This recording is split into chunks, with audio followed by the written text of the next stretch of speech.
राधे राधे महाराज जी। महाराज जी, प्रभु के संकेत को और अपने मन के विचारों को, इन दोनों में अंतर कैसे समझें? शास्त्र ज्ञान। तस्मात् शास्त्रम प्रमाणम ते कार्याकार्यो व्यवस्थित।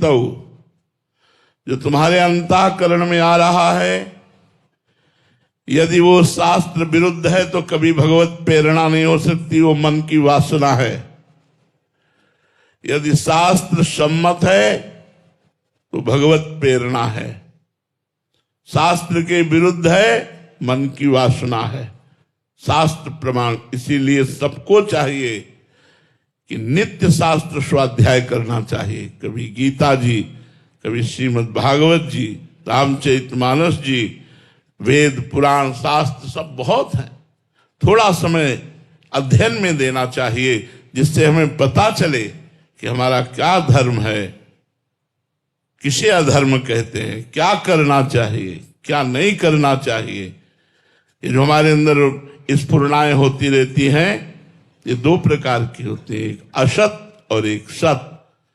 सत क्या है, असत क्या है, इसका निर्णय करने वाला विवेक सत्संग से और शास्त्र स्वाध्याय से प्राप्त होता है। बिन सत्संग विवेक न होई। तो विवेक के द्वारा निर्णय किया जाए कि यह शास्त्र सम्मत कार्य है या शास्त्र विमुख। शास्त्र विमुख वासना दुर्वासना और शास्त्र सम्मत कार्य उपासना, उपासना से भगवत सुख और शास्त्र विरुद्ध वासना दुर्वासना से नरक का दुख, ये प्राप्त होता है। रीमा जी मुंबई से। महाराज जी, मुझे गुरु चाहिए, वो कैसे और कब मिलेंगे? मुझे कैसे पता चलेगा कि ये मेरे गुरुदेव? भगवान से प्रार्थना करो, हे सच्चिदानंदमय श्री कृष्ण, आप मेरे सदगुरु हैं, पर प्रगट में गुरुदेव के रूप की आवश्यकता है। तो आप जहां मेरे गुरुदेव के रूप में हो, वहां मुझे ले चलिए, या आप स्वयं आकर मुझे स्वीकार कर लीजिए। तो बंदो गुरुपद कंज कृपा सिंधु नर रूप हरि। हरि नर रूप, कृपा सिंधु, कृपा सिंधु हरि ही नर रूप में मुझे गुरुदेव के रूप में मिले, ऐसी कृपा करो। जिनके वचनों के प्रकाश में हम अपने अज्ञान अंधकार का नाश करके भगवत प्राप्ति कर सके। बंदो गुरुपद कंज कृपा सिंधु नर रूप हरि, महामोह तम पुंज जासु बचन रवि कर निकर। ये भगवान से प्रार्थना करो, वही सदगुरु हैं, वही सदगुरु रूप से मिलते हैं, दूसरा कोई नहीं। जो सदगुरु को भगवान नहीं मानता, उसकी कभी कल्याण नहीं होने वाला, कभी आध्यात्मिक उन्नति नहीं होती। गुरु साक्षात परब्रह्म तस्मै श्री गुरुवे नमः। सुरुचि सिंह जी ऋषिकेश से। राधे राधे महाराज जी। महाराज जी, भगवान शंकराचार्य जी ने प्रश्नोत्तरी में शत्रु कौन है जो मित्र सा लगता है के उत्तर में कहा है पुत्र आदि। महाराज जी, इसमें क्या रहस्य? मित्र सा लगता है परंतु शत्रु है, से तात्पर्य? देखो, भगवत प्राप्ति जब करनी होती है तो सर्वतो मनुष्यो असंगमादौ, सबसे मन हटाकर प्रभु में लगाना है। सबसे मन हटाकर। सरल भाषा में लिखा है, जननी जनक बंधु सुत दारा, तन धन धाम सुहृद परिवारा। सबकी ममता ताग बटोरी, मम पद नहीं बांधी बर डोरी। सबकी ममता ताग बटोरी, मम पद नहीं बांधी बर डोरी। पुत्र में, पति में, परिवार में, सब में मेरा भगवान विराजमान है, इस भाव से प्यार करो। अगर पुत्र को शरीर भाव से प्यार करोगी तो मोह हो जाएगा, मोह हो जाएगा तो भगवान की भक्ति नहीं बनेगी। मोह गए बिनु राम पद होए न दृढ़ अनुराग। तो मोह त्याग के लिए भगवान शंकराचार्य जी उस मोह को कहते हैं कि ये पुत्र आदि में जो मोह है यही शत्रु है भगवत प्राप्ति करने के लिए, यही हमें भगवत प्राप्ति नहीं होने दे रहा। तो क्या हम अपने पुत्र का त्याग कर दें?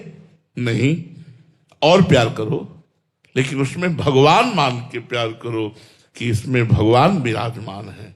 मेरे पुत्र में, मेरे पति में, मेरे सास ससुर में, मेरे परिवार में, चराचर जगत में, सब में भगवान विराजमान है। फिर आपको कोई बाधा नहीं रहेगी, वो आपकी उन्नति का कार्य होगा। तो वहां मोह को शत्रु बताया गया, ना कि पुत्र को। पुत्र आदि में जो मोह है वो शत्रु है। मोह माने अज्ञान, अज्ञान, ममता। ये मेरा पुत्र है, नहीं, नाथ सकल संपदा तुम्हारी, मैं सेवक समेत सुत नारी, ये सब आपकी वस्तु है। मोहनलाल जी, राधे राधे महाराज जी। महाराज जी, ज्ञान मार्ग में भगवत प्राप्ति सरल है या भक्ति मार्ग में? जो विवेक प्रधान है, वैराग्यवान है, संसार से ऊब चुका है, उसे ज्ञान मार्ग सरल है। जो थोड़ा विषय भी अच्छे लगते हैं और भगवान भी अच्छे लगते हैं, वो भक्ति मार्ग से सरलता पूर्वक भगवान को प्राप्त कर लेगा। जो कर्मकांडी है, कर्मठी है, खूब कर्म करने का स्वभाव है, वो कर्म योग में लगे और कर्म को भगवान को समर्पित कर दे तो उसे भगवत प्राप्ति हो जाएगी। कोई मार्ग कठिन नहीं है और कोई मार्ग सरल नहीं है। जो मार्ग रुचिकर हो उसी मार्ग में चल देना चाहिए, योग्यता के अनुसार। सुनीता जी, पंजाब से, राधे राधे महाराज जी। महाराज जी, गोस्वामी तुलसीदास जी की एक चौपाई है, ममता तरुण तमी अंधियारी, राग द्वेष उलुक सुक्कारी, तब लगी बसती जीव मन माही, जब लगी प्रभु प्रताप रवि नाही। महाराज जी, ममता पूर्ण अंधेरी रात है जो राग द्वेष रूपी उल्लुओं को सुख देने वाली है। वो ममता रूपी रात्रि तभी तक जीव के मन में बसती है जब तक प्रभु का प्रताप रूपी सूर्य उदय नहीं होता। महाराज जी, इस चौपाई में गोस्वामी तुलसीदास जी ने किस प्रकार की ममता की बात कही है जो अंधियारी रात्रि के समान राग द्वेषी? वही ममता जो अपने शरीर में ममता, जो भोगों में राग, जो शरीर संबंधियों में राग, यही तो। ये अपने हैं, ये पराये हैं। अपने में राग, पराये में द्वेष, अनुकूलता में सुख, प्रतिकूलता में दुख, ये सब ममता में ही तो रहता है। निर्ममो, जो ममता रहित होकर के प्यार करता है वो साधक है, और जो ममता युक्त करके प्यार करता है वो संसारी है। इसी में राग द्वेष रूपी उल्लू होते हैं। भगवान का प्रताप, ये सबसे बड़े। जहां राम प्रताप रूपी सूर्य है वहां ममता नहीं रहती। प्रताप कैसे उदय?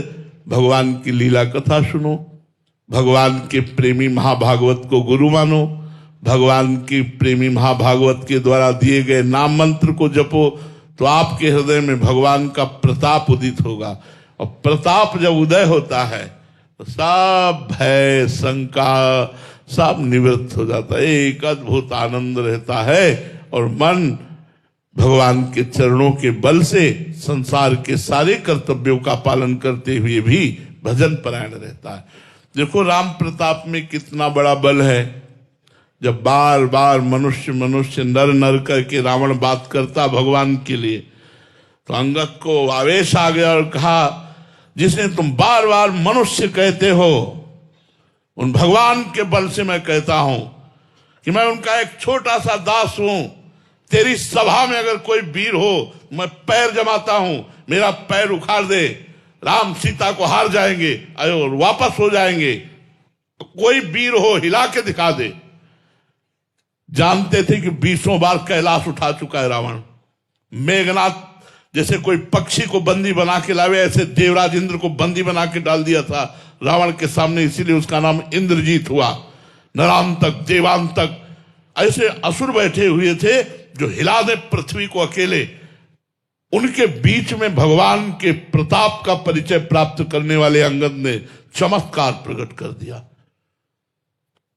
एक एक वीर क्या 10-10 हजार वीर एक साथ लगे, लेकिन हिला भी नहीं अंगद का चरण।